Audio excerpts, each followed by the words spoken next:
King Kong versus T-rex. शायद दोनों का मुकाबला किसी मजाक से कम नहीं होगा, क्योंकि एक और जहां किंग कॉन्ग 104 फीट विशाल काल्पनिक मॉन्स्टर है, वहीं दूसरी ओर मात्र 40 फीट विशाल डायनासोर का राजा यानी टी-रेक्स है।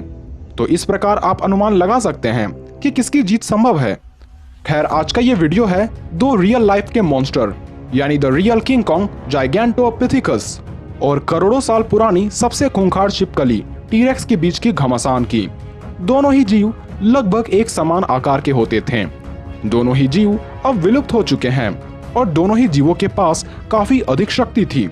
तो ऐसी स्थिति में किसके जीतने की अधिक संभावनाएं हैं? तो वीडियो में बिल्कुल अंत तक बने रहें। अगर हम बात करें जाइगैंटोपिथेकस की, तो इसके पहले फोसिल्स एविडेंस साल 1935 को दक्षिणी चीन में ढूंढा गया।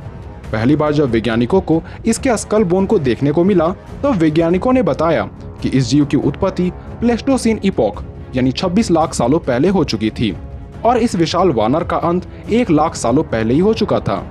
वहीं वैज्ञानिकों ने इस वानर के दांतों को देख बताते हैं कि जाइगैंटोपिथेकस अपने दांतों तले कुछ भी चबा जाने की क्षमता रखते थे, पर शाकाहारी होने की वजह से ये दूसरे जीवों को बेफिजूल का नुकसान कभी नहीं पहुंचाते थे। इसका गुजारा ज्यादातर फलों और बांस से पूरा होता था। इस वानर के लिए अनुकूलित आवास सब ट्रॉपिकल से ट्रॉपिकल फॉरेस्ट यानी ज्यादातर घने जंगलों में होता था, जिस वजह से इसके कंकाल थाईलैंड, ताइवान और चीन के दक्षिणी हिस्सों में देखने को मिला। वहीं टायरानोसोरस रेक्स 6.5 करोड़ साल पुराना शिकारी था, जो किसी बड़े बस के आकार जितना होता था। टी-रेक्स के ज्यादातर अवशेषों को उत्तरी अमेरिका में ढूंढा गया और इसके दांतों की बनावट तो इस तरह थी कि इसके दांतों के बीच मांस के अलावा और कुछ भी नहीं आता था। पैलियोंटोलॉजिस्ट द्वारा जाइगैंटोपिथेकस के मिले दांतों से यह अनुमान लगाया गया कि इस वानर की ऊंचाई करीब 10 फीट की होती थी और ये वजन में करीब 300 किलो से भी अधिक हो सकते थे। वहीं टी-रेक्स के आकार को लेकर अलग अलग विशेषज्ञों का अलग अलग दावा है, पर इस बैटल को फेयर बनाने के लिए हम टी-रेक्स की ऊंचाई को 12 फीट, लंबाई को 40 फीट और इसका वजन को 6 से 7 टन मानते हैं। फिर भी आकार की तुलना कर हम पाते हैं कि टी-रेक्स आकार में इस रियल लाइफ किंग कॉन्ग से ज्यादा विशाल थे।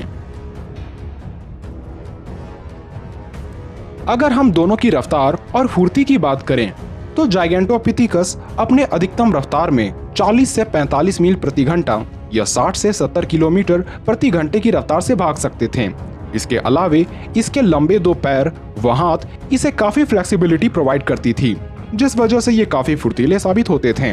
वहीं एक टायरानोसोरस रेक्स अपनी रफ्तार को 27 किलोमीटर प्रति घंटे तक पहुंचा सकते थे और इसके धीमे रफ्तार के पीछे की वजह थी इसका भारीपन। इसलिए फुर्ती की वजह से लड़ाई करते वक्त जाइगैंटोपिथेकस बिल्कुल अनस्टॉपेबल बन जाते थे।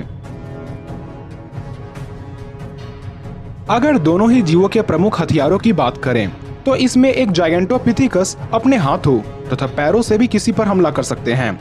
ये चीजों को पकड़कर उसे हथियार की तरह इस्तेमाल कर सकते हैं। इसके अलावे ये अपने शक्तिशाली दांतों से भी दूसरे जीवों पर हमला कर सकते हैं। वहीं अगर हम बात करें टी-रेक्स की, तो ये अपने 60 नुकीले दांतों से अपने शिकार को मौत के घाट उतार दिया करते थे। ऊपर से इसका पावरफुल बाइट फोर्स से बच पाना असल जिंदगी के किसी भी जीवों के लिए नामुमकिन हो जाता था। इसके साथ ही इसके 2 छोटे आर्म्स में लगे नाखूनों से भी ये अपने दुश्मन को काफी नुकसान पहुंचा सकते थे और अपने लंबे पूंछ से भी कुछ जीवों को ये काफी दूर फेंक सकते थे। और टी-रेक्स के वेपन्स के अलावे दूसरे खूबियों की बात करें, तो इसके सूंघने तथा देखने की क्षमता से कोई भी जीव इनसे छिप नहीं पाता था। यानी वेपन्स की बात करें तो कई मामलों में जाइगैंटोपिथेकस आगे है, तो कुछ मामलों में टी-रेक्स। इंटेलिजेंस यानी बौद्धिक क्षमता के सहारे कोई भी जीव किसी भी मुसीबत से बच सकता है, चाहे वो मुसीबत स्वयं टी-रेक्स ही क्यों ना हो। और इस मामले में जाइगैंटोपिथेकस को हरा पाना टी-रेक्स की बस की नहीं थी।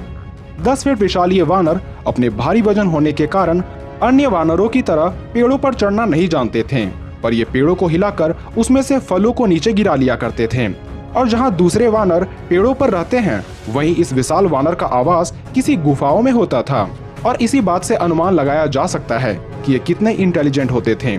वहीं टी-रेक्स भले ही अपने सुख सुविधा के लिए ज्यादा दिमाग न लगाए, पर शिकार कैसे करना है ये बात टी-रेक्स को कोई सिखा नहीं सकता। यानी ये कहा जा सकता है कि टी-रेक्स शिकार करने के मामले में एल्बर्ट आइंस्टाइन हुआ करते थे। तो जब कभी दोनों जानवरों की लड़ाई होती तो ये बात काफी मायने रखती कि लड़ाई कहाँ हो रही है, क्योंकि एक खुले इलाके में टी-रेक्स को रोक पाना नामुमकिन हो जाता। भले ही जाइगेंटोपिथेकस फुर्तीले थे और हो सकता है कि अपनी फुर्ती और रफ्तार से ये वानर टी-रेक्स को कुछ घूंसे मार लेता, पर यह चोट टी-रेक्स के लिए काफी नहीं होती। वहीं ये लड़ाई अगर घने जंगलों के बीच होती तो जाइगेंटोपिथेकस अपने बुद्धि का इस्तेमाल करके टी-रेक्स को झाड़ियों के बीच उलझाए रखता और उसे पेड़ों की टहनियों से हमला करता। लेकिन टी-रेक्स के निशाने पर अगर एक बार भी जाइगेंटोपिथेकस आ जाता तो टी-रेक्स इस वानर के अंग अंग को अलग करके रख देता। इस पर आपकी क्या राय है, हमें कमेंट कर जरूर बताएं।